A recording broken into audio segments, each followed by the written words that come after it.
Good morning student, welcome to do fly JEE NEET. मेरे प्यारे बच्चों, जेई एडवांस की सीरीज नंबर 8 आपके लिए डेली जो है एक 5 क्वेश्चन की सीरीज ले आता हूँ। पांचों डिफरेंट वैरायटी के क्वेश्चंस होते हैं।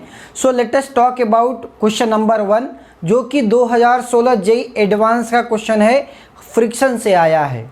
ऑलराइट, तो 2016 जेई एडवांस क्या कह रहा है? Uniform wooden stick of mass 1.6 kg of length L rest and inclined manner on a smooth vertical wall. There is no friction on this wall. This is vertical wall and this stick is placed over here. Vertical wall of height h दिया है और h जो है in comparison of length ज़्यादा है। ठीक, कह रहा है such that a small portion of stick extend beyond the wall. थोड़ा सा स्टिक का थोड़ा सा पोर्शन वॉल के से ज़्यादा है, ऊपर है। The reaction force on the wall on the stick is perpendicular to the stick. बता दिया है कि जो इस पे रिएक्शन फोर्स होगा it is perpendicular to the stick. ठीक, makes an angle with 30 degree. और बता दिया हॉरिजॉन्टल से कितना एंगल बना रहा है, ये वाला एंगल 30 डिग्री बता रहा है यहाँ से वॉल से। With a wall and the bottom stick is on rough floor. इसमें बॉटम स्टिक है, इसका कोएफिशिएंट ऑफ फ्रिक्शन न्यू है। ठीक, rough floor, the reaction of the floor on the stick, the ratio of h by l, h divided by length of the stick बताना है, and friction force at the bottom of the sticks are, and इस friction force की value बतानी है। तो अगर ये stick equilibrium में है तो उस पर क्या क्या फोर्सेस लगेंगे वो पहले देख लेते हैं। एक तो यहाँ पे नॉर्मल लगेगा N2 और यहाँ पे लग रहा है N1। This is normal force N1। अगर ये हॉरिजॉन्टल से 30 डिग्री है तो यहाँ पे स्टिक को हमने एक्सटेंड कर दिया, ये यहाँ से 30 बनाएगा तो ये 60 हो जाएगा। ये 30 बनाया और ये वर्टिकल, नॉर्मल हमेशा परपेंडिकुलर टू द प्लेन लगता है। तो अगर ये परपेंडिकुलर टू दिस वॉल है यहाँ पे तो ये 60 हो जाएगा, ये 60 तो ये वाला 30। तब इसको एक्स वाई कंपोनेंट में हम ब्रेक कर लेंगे।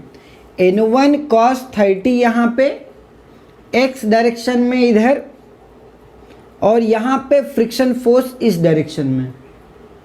इसके अलावा x डायरेक्शन में कोई फोर्स नहीं है। यहाँ पे अगर देखें y डायरेक्शन में है तो सारे फोर्सेज को x और y में हम ब्रेक कर लेते हैं। ये y है, ये x है।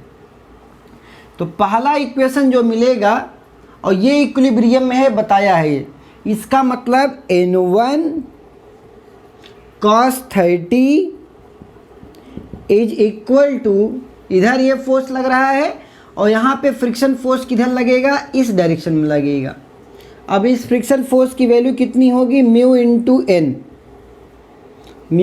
एन, और एन बराबर क्या है, एम इंटू जी। तो ये दिस इज इक्वेशन नंबर 1, पहला इक्वेशन हो गया।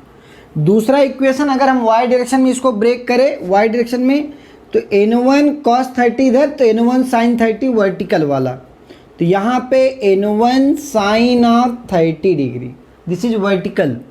और ये N2 भी ऊपर लग रहा है, सिर्फ वेट नीचे लग रहा है। तो यहाँ पे क्या लिख सकते हैं, N1 sin 30 plus N2 minus mg।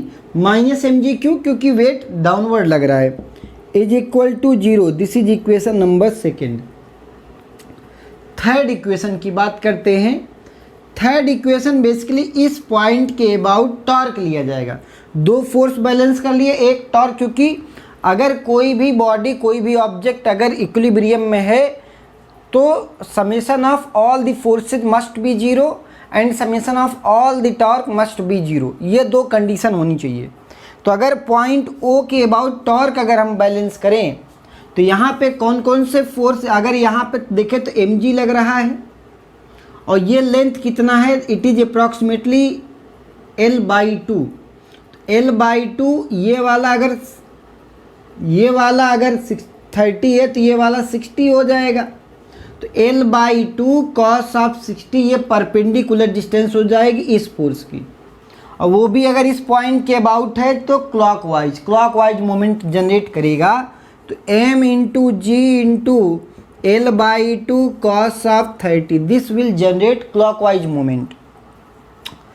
चलते हैं, ये तो mg आ गया एक फोर्स। अगर हम n2 का देखें, n2 का क्या होगा, n2 कैसे घुमाएगा, ये इस पॉइंट के अबाउट अगर हम देखें, सपोज ओ पॉइंट के अबाउट, ओ पॉइंट यहाँ पे, माने यहाँ पे O point should be here, तो यहाँ पे आपको अदरवाइज ये वाला जो एक्सटेंड कर रहा है आप उसका मोमेंट नहीं ले पाएंगे। ये दूरी तो मुझे दूरी तो पता ही नहीं है, लेकिन ये दूरी ज़रूर पता है, सेंटर से लग रही है।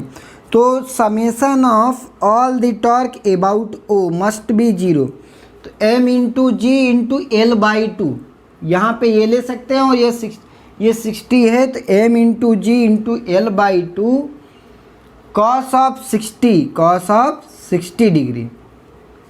चले, अब इसका इसी पॉइंट के अबाउट मोमेंट क्या होगा, n2 का ओ पॉइंट के अबाउट मोमेंट क्या होगा, 0 हो जाएगा, क्योंकि उसी पॉइंट से पास हो रहा है। ठीक, कोई दिक्कत तो नहीं। अब n1 का अगर देखें, n1 का ये जो ऐसे लग रहा है, इसके दो कंपोनेंट हैं, या तो ये परपेंडिकुलर डिस्टेंस हमें पता हो, यहाँ से अगर हाइट h है तो ये फोर्स तो मुझे पता हो ही गया, फोर्स ऐसे लग रहा है मल्टीप्लाइड बाई परपेंडिकुलर डिस्टेंस। अब ये दूरी कैसे निकले, h मुझे पता है, या ऐसे बोल दें अगर ये x, लेट अस अज्यूम ये x है, तो x का जो साइन कंपोनेंट है वो h के बराबर है। h इज नथिंग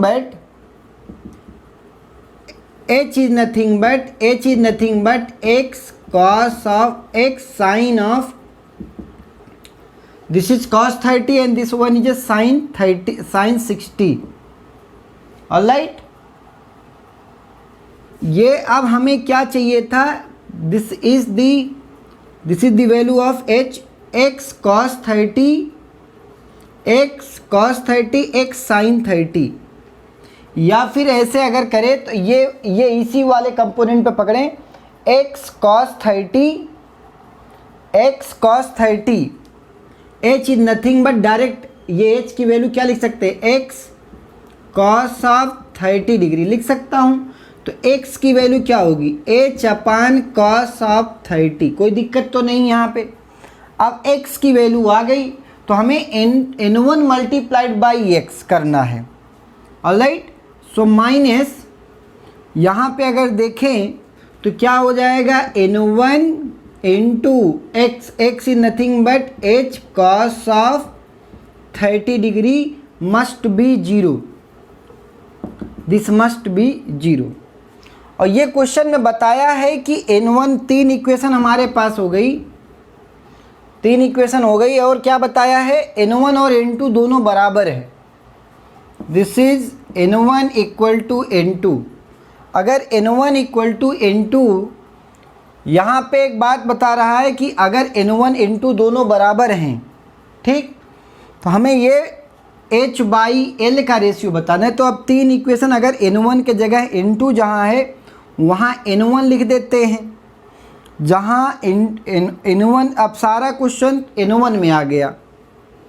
अब क्या करना है, n1 से यहाँ से n1 in terms of mg, यहाँ से म्यू, तो तीनों इक्वेशन 3 अननोन है आपके पास, h/l का रेशियो चाहिए। तो यहाँ पे देखें, यहाँ पे h है, यहाँ पे l है, तो बस इसको सॉल्व, इज इक्वल टू 0 है, तो यहाँ पे बराबर ऐसे कर सकते हैं, कोई दिक्कत नहीं। अब यहाँ पे mg को इन टर्म्स ऑफ क्या लिख सकते हैं, यहाँ पे अगर देखें n1 cos 30 मतलब √3/2, this is equal to mu into mg, कोई दिक्कत तो नहीं है यहाँ पे। अब n1 की वैल्यू हमारे पास म्यू, अब हमें mg in terms of n1 रखना है ताकि ये कैंसिल आउट हो जाए।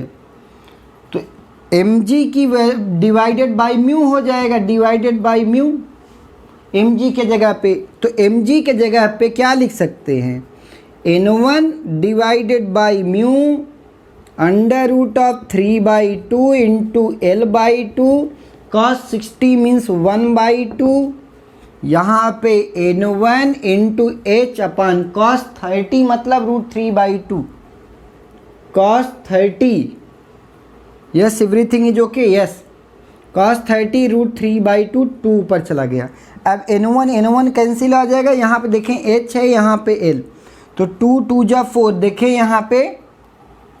यहाँ पे क्रॉस मल्टीप्लाई करेंगे तो h/l का रेशियो जो आएगा, यहाँ पे 2 2 जा 4 2 जा 8, क्रॉस मल्टीप्लाई करेंगे 8 2 जा 16 आ जाएगा, 16/√3 3 आ जाएगा। Alright, yes. एंड म्यू की अब म्यू की बात, यहाँ म्यू भी एलिमिनेट करना है, क्योंकि आपको म्यू कैसे एलिमिनेट होगा, म्यू की वैल्यू दिया है, म्यू की वैल्यू क्वेश्चन में गिवन है, यस इज इट ओके। क्यों म्यू की वैल्यू रखने के बाद जो आपका h/l का रेशियो आएगा वो क्या आ जाएगा, दैट इज 3√3, म्यू की वैल्यू कितनी दिया है, √3 दिया है, ठीक, म्यू इज इक्वल टू √3, ठीक। तो आपके पास जो h/l का रेशियो आएगा 3√3/16 आ जाएगा। तो ये जेईई एडवांस का क्वेश्चन है, h/l का रेशियो आ गया। तो एक तो h/l जैसे ही मिला h/l, अब आप friction force that is mu into mg, तो फ्रिक्शन फोर्स भी निकाल लेंगे, उसमें कोई बड़ी बात तो है नहीं। फ्रिक्शन फोर्स क्या होता है, friction force is nothing but mu into m into g. अब म्यू की वैल्यू पता है, mg पता है, इन टर्म्स ऑफ mg अभी हमने वैल्यू निकाली है, mg की वैल्यू ये, इन टर्म्स ऑफ n1 ये आपके पास जो वैल्यू आएगी सॉल्व करने पे, फ्रिक्शन फोर्स की वैल्यू आएगी 16√3 डिवाइडेड बाई 3, ये आपके पास आ जाएगा, ये बस सॉल्व कर लेंगे। करेक्ट ऑप्शन अगर हम देखें तो ऑप्शन डी अपना क्या हो जाएगा, सही आंसर हो जाएगा। तो थोड़ा सा इस तरीके से जेईई एडवांस में क्वेश्चन आते रहते हैं। बेसिक कॉन्सेप्ट जो आपको सीखना है वो यही सीखना है कि यहाँ पे summation of all the forces and summation of all the torque about any point, चाहे यहाँ पे ले सकते हो चाहे यहाँ पे ले सकते हो, उसको जीरो करके 3 इक्वेशन बनेगा, उसको सॉल्व करना है बस, ठीक। सो देखते हैं क्वेश्चन नंबर सेकेंड, जो कि जेईई एडवांस का ही क्वेश्चन है बट वो थोड़ा सा डिफरेंट कॉन्सेप्ट्स पे है, ठीक है। So stay tuned, this is JEE advance question से question number second. A block of mass is placed on a surface which vertical cross section given by एक कर्व दिया है, कर्व का इक्वेशन दिया है y is equal to x³/6। If the coefficient of friction is 0.5, the maximum height above the ground with which the block can placed without slipping, मतलब limiting value की value पूछ रहा है। मान लेते हैं एक कर्व, अगर एक कर्व का इक्वेशन दिया है, ये कर्व का इक्वेशन है। अब इस कर्व में अगर कहीं पे भी एक ब्लॉक रखा होता है तो इसका इक्वेशन हम क्या लिख सकते हैं, इसका थीटा क्या लिख सकते हैं। ये कर्व जो है, अगर इसका थीटा लिखना चाहें इस कर्व को, तो इसको अगर ये ब्लॉक यहाँ पे प्लेस्ड है तो एक तो ये बात पूछ रहा है कि ये कितनी हाइट पे है, ये पूछ रहा है, और इसका limiting coefficient of limiting friction mu की वैल्यू दिया है 0.5। तो मुझे क्या करना चाहिए, अगर थीटा निकाल लूँ। अब थीटा कैसे निकलेगा, dy/dx क्या होता है, dy/dx क्या होता है, दिस इज tan थीटा, तो dy/dx ही निकालना है मुझे। तो d/dx ऑफ y की वैल्यू दिया, y कर्व का इक्वेशन है, तो अगर इसको डिफ्रेंशिएट कर देंगे तो इसका कर्व का स्लोप मिल जाएगा। तो x³/6, तो अगर इसका डिफ्रेंशिएट करें तो 6x²/6, 3x²/6, 3 1 जा 3, 3 2 जा 6, तो ये वैल्यू कितनी आ गई, x² 2। ये आपके पास tan थीटा आ गया। फॉर लिमिटिंग वैल्यू आप ये जानते हो कि अगर कोई ब्लॉक जस्ट स्लाइड करने वाला होता है, क्योंकि आप जैसे सपोज अगर एक ब्लॉक रखते हैं इस तरीके से, और अगर यहाँ पे ब्लॉक है ऐसे आप हाथ ऐसे किए हो, अगर इसको अभी ऐसे कोई ब्लॉक नहीं स्लाइड करेगा यहाँ पे अगर ब्लॉक है ऐसे, लेकिन जब हम अगर इसका हाइट बढ़ाने लगते हैं ऐसे तो ये ब्लॉक स्लाइड करना चालू कर देता है। तो वही वो स्लाइडिंग वो कह रहा है कि इट इज, ये बताओ कि maximum height from the ground जब ब्लॉक जस्ट स्लाइड करे तो उसी को बोलते हैं limiting. It is the case of limiting friction. So limiting friction, for limiting friction case, for limiting friction case, क्योंकि वो मैक्सिमम हाइट पे तभी होगा, limiting friction mu is equal to tan theta, mu is equal to tan theta. तो mu की value मुझे पता है 0.5 is equal to tan theta की value dy by D x is nothing but tan theta. अब ten theta की value क्या है, एक्स स्क्वायर बाई 2। तो यहाँ से x की वैल्यू क्या आ गई, प्लस माइनस 1 आ गई। प्लस भी हो सकता है माइनस भी हो सकता है। अब अगर मुझे x की वैल्यू पता चल गई, उस कर्व का इक्वेशन मुझे पता है y is equal to X cube by 6। तो अगर x की वैल्यू प्लस 1 रखता हूँ तो y की वैल्यू कितनी आ जाएगी, 1/6। अगर माइनस 1 रखता हूँ तो y की वैल्यू माइनस 1/6 आ जाएगी। ये आपके पास y मतलब कि यहाँ से ये y इसकी मैक्सिमम हाइट कितनी है, दिस इज h मैक्स। अब ये दो वैल्यू आई, या तो ये हो सकता है या तो ये हो सकता है। हमारे पास 4 ऑप्शन दिए हैं तो ऑप्शन ए इज करेक्ट। तो ऐसे क्वेश्चंस आते हैं जहाँ पे आपको कर्व मतलब बेसिक मैथमेटिक्स का भी ज़रूरत है प्लस फिजिक्स का ज़रूरत तो है ही, ठीक। तो late us solve question number 3। Stay tune with edu fly JEE. यहाँ पे जेईई एडवांस का क्वेश्चन नंबर 3 बात करते हैं। What is the maximum value of force such that the block shown in the arrangement does not move। ये force की maximum value पूछ रहा है कि ये ब्लॉक जो आपके पास ये वाला जो ब्लॉक है इट डज नॉट स्लिप।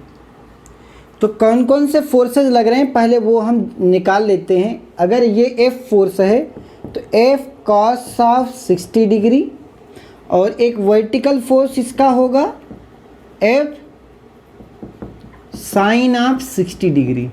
और कौन कौन से फोर्सेस लगेंगे, एक तो इसका वेट लगेगा m into G which is acting downward, और एक इस पर नॉर्मल लगेगा n। तो अगर हम वर्टिकल बैलेंस करें, क्योंकि कह रहे ब्लॉक डज नॉट मूव मतलब ब्लॉक इक्विलिब्रियम में होना चाहिए। तो अगर यहाँ पे देखें तो एक तो ये ऊपर लग रहा है और ये दोनों फोर्स नीचे लग रहे हैं। तो एक बात बोल सकते हैं n equal to normal force is nothing but कौन कौन सा, f साइन 60 प्लस mg। यहाँ पे f साइन 60 मतलब √3/2 प्लस m की वैल्यू क्या दिया है, m हमारे पास m दिया है √3। तो यहाँ पे m के जगह √3 इंटू जी कर लेंगे तो ये वैल्यू हमारे पास नॉर्मल फोर्स आ जाएगा। अब क्या कर, अब ये तो चलो ठीक है वर्टिकल इक्विलिब्रियम हुआ, अभी ऐसे भी मूव नहीं करना चाहिए। तो जाहिर सी बात है ये वाला फोर्स रिस्पॉन्सिबल होगा इस ब्लॉक को आगे ले जाने के लिए, ये तो होगा नहीं, यही होगा। अगर ये फोर्स रिस्पॉन्सिबल होगा तो फ्रिक्शन फोर्स इधर लगेगा। तो इस फ्रिक्शन फोर्स की maximum value it should be, इसकी जो वैल्यू होनी चाहिए फ्रिक्शन फोर्स की जो वैल्यू होनी चाहिए इतनी ज़्यादा होनी चाहिए म्यू इंटू ये एफ कॉस थीटा के अप्लाइड फोर्स क्या है एफ कॉस ऑफ थीटा, ये इसके बराबर होनी चाहिए। अब फ्रिक्शन फोर्स क्या है, friction force must be greater then, ताकि ये स्लाइड ना हो, फॉर नो स्लाइडिंग स्लाइड नहीं करे या block does not move, slide की बात ही नहीं है, block does not move, equilibrium block does not move, block move नहीं करना चाहिए इस केस के लिए। अब यहाँ पे friction force is nothing but mu into N, alright, mu into N, it must be greater than F cos of 60 degree. अब f की वैल्यू मुझे पता है, f cos 60 मतलब cos 60 मतलब 1/2। अब म्यू इंटू एन, म्यू की वैल्यू दिया है, coefficient of friction is given 1/2 under √3 into N. N के जगह क्या दिया है, f √3/2 plus √3g। Alright, this must be greater than f/2। अब यहाँ पे हमें f ही सिर्फ अननोन है। अगर यहाँ आप देखें तो बहुत सारी चीज़ें अंदर जा कर के, एक तो ये कैंसिल आउट हो जाएगा, √2 मल्टीप्लाई कर दें, 2 2 जा 4 तो f/4 हो जाएगा। दिस इज f/4 प्लस फिर ये अगर मल्टीप्लाई करें √3 कैंसिल हो जाएगा तो g/2 it must be greater than f/2। Alright, या फिर ऐसे कर सकते हैं, 2 से सब चीज़ काट दे तो यहाँ पे 2 बचेगा, तो इधर हो गया f/2, इधर हो गया f/2 plus g। It must be greater than equal to this force f, या इसको इधर ले जाएं, g must be greater than f/2 और 2g must be greater than, या f 2g greater than f। Alright, या अब इस g की वैल्यू मुझे पता है, g क्या है, एक्सेलरेशन ड्यू टू ग्रेविटी, तो इसकी मैक्सिमम लिमिटिंग फोर्स की वैल्यू क्या होनी चाहिए कि ये ब्लॉक स्लाइड ना करे, इससे ज़्यादा लगा देंगे स्लाइड कर जाएगा, मतलब मूव कर जाएगा। तो ये वैल्यू क्या है, इसकी मैक्सिमम वैल्यू 10 × 2, ये इतनी मैक्सिमम वैल्यू होनी चाहिए, डेट इज 20 न्यूटन। इसकी वैल्यू कितनी आ जाएगी, 20 न्यूटन। अब this is the maximum value, अगर इससे ज़्यादा आप लगा देंगे तो ब्लॉक चलने लगेगा। तो यही मैक्सिमम वैल्यू पूछ रहा था, सच दैट कि ब्लॉक डज नॉट मूव। तो अपना आंसर कौन सा हो जाएगा, ऑप्शन ए इज करेक्ट। तो इस तरीके से भी क्वेश्चंस आए हैं, थोड़ा प्रैक्टिस अच्छे मतलब लेवल की करनी ही पड़ेगी एडवांस में, और जितना प्रैक्टिस करेंगे अच्छे वैरायटी के क्वेश्चंस करना है। So stay tuned with video fly JEE NEET. Let us solve question. Question number 4 क्या कह रहा है, इनसाइड अ हेमिस्फेरिकल कप, एक कप दिया है, shown in figure an insect I crawl up, एक यहाँ से कीड़ा जो है चढ़ना जो है चालू करता है, हेमिस्फेरिकल कप है ऐसे, ठीक। तो कह रहा है इफ द फ्रिक्शन कोफिशिएंट, इनके बीच में जो फ्रिक्शन कोफिशिएंट है वो 1/3 है, find the maximum angle from vertical, maximum angle from vertical theta निकालना है, to which the insect can ascent without slipping, कि कीड़ा कहाँ तक मैक्सिमम हाइट तक चढ़ सकता है बगैर फिसले, ये क्वेश्चन है। अब कीड़ा यहाँ से चढ़ना चालू होगा तो यहाँ पे मान लिया कि इस जगह पे चढ़ गया है और थीटा इसके करस्पॉन्डिंग यहाँ पे ये स्लिप करना चालू होता है, मतलब ये मैक्सिमम लिमिटिंग कंडीशन है। अगर इस पॉइंट पे अगर हम बात करें, इसके बाद ये स्लिप होना चालू कर देता है, तो कह रहा है कि मैक्सिमम हाइट बताओ, मैक्सिमम वर्टिकल एंगल बताओ, ताकि ये बगैर स्लिप करे हुए चढ़ता चला जाए। तो यहाँ पे कौन कौन से, एक तो इस पे नॉर्मल लगेगा, और क्या लगेगा इसका, एक यहाँ पे m × g लगेगा, m × g। अगर ये एंगल थीटा है वर्टिकल से, तो यहाँ पे ये क्या हो जाएगा, mg cos ऑफ थीटा, और एक कंपोनेंट इधर जाएगा, अब ये क्या होगा, m × g sine of theta. अब ये जो, अब चूँकि अगर ये स्लिप करना चालू होता है तो इसके जस्ट अपोजिट क्या लगेगा, मैक्सिमम लिमिटिंग फ्रिक्शन फोर्स लगेगा, दैट इज फ्रिक्शन फोर्स। तो यहाँ पे वही friction force, it must be maximum limiting friction force in nothing but mg sine of theta. अब ये लिमिटिंग फ्रिक्शन की वैल्यू है। अब ये फ्रिक्शन फोर्स क्या होता है, म्यू × n होता है, और n की वैल्यू क्या है, ये वर्टिकली बैलेंस है ऐसे, तो m × g cos of theta is must be greater than m × g sine of theta. So mg gets cancel out, और sine theta sine theta is less than mu. अब यहाँ पे इट इज जस्ट, इसके just theta की value, यहाँ पे ten theta this sine by cos that is 10। अब ten theta is less than mu, अब ten theta less than equal to mu, तो म्यू की वैल्यू क्या दिया है 1/3, तो tan theta is less than equal to 1/3, so theta equal to tan inverse of 1/3। This is the maximum limiting value of theta, इससे ज़्यादा नहीं हो सकता। तो थीटा की वैल्यू क्या हो जाएगी, टेन इनवर्स 1/3। तो इस तरीके से मेंस में भी ऐसे क्वेश्चंस आते रहे हैं, इवन 2020 में ऐसे क्वेश्चंस आया हुआ है, लेकिन वो घूम रहा था। अगर मान लो कि ये कप घूमना भी चालू कर दे तो क्या ये कंडीशन है, तो कप तो अभी स्टेडी था, तो यहाँ पे एक और फोर्स जनरेट होगा जिसको हम क्या बोलते हैं, सेंट्रीफ्यूगल फोर्स। तो कॉन्सेप्ट ऑफ सर्कुलर मोशन लगेगा अगर इस कटोरे को घुमाना चालू कर दे, इस कटोरे को अगर घुमाना भी चालू कर दे तो यहाँ पे कॉन्सेप्ट ऑफ क्या लगेगा, centrifugal force which is away from centre. तो यहाँ पे फिर mv² आर की वैल्यू यहाँ से लेंगे from axis of rotation, this is are.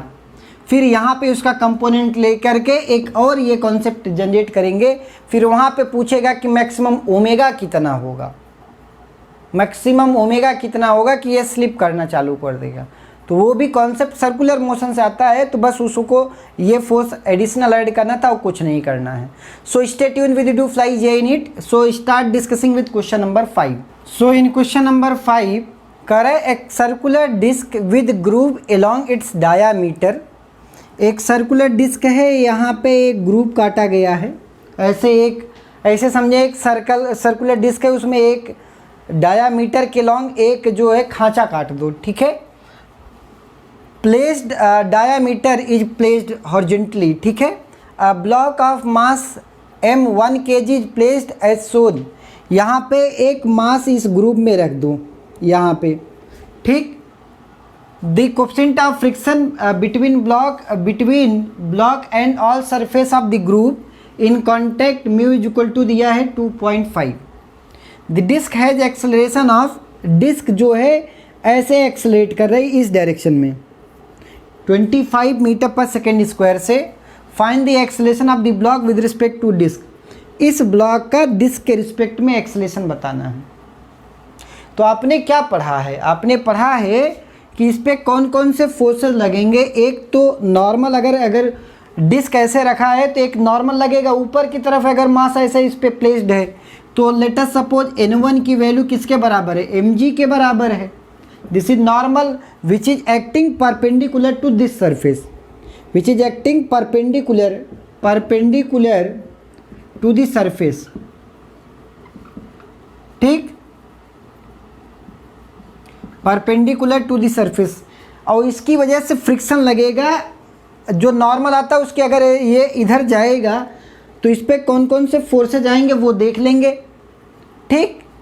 और दूसरा क्या लगेगा, N2 लगेगा, वो साइड ऑफ द वॉल मतलब ग्रुप के अंदर अगर कोई ऑब्जेक्ट ऐसे मान लें कि एक ग्रुप है, इसके बीच में ये पेन रखा है, तो इसके साइड ऑफ द वॉल पे जो फ्रिक्शन लग रहा है जो नॉर्मल लगेगा, उस साइड ऑफ द वॉल की वैल्यू क्या होगी, that is m into a. Acceleration जितने से जाएगा that is m into a sine of 37।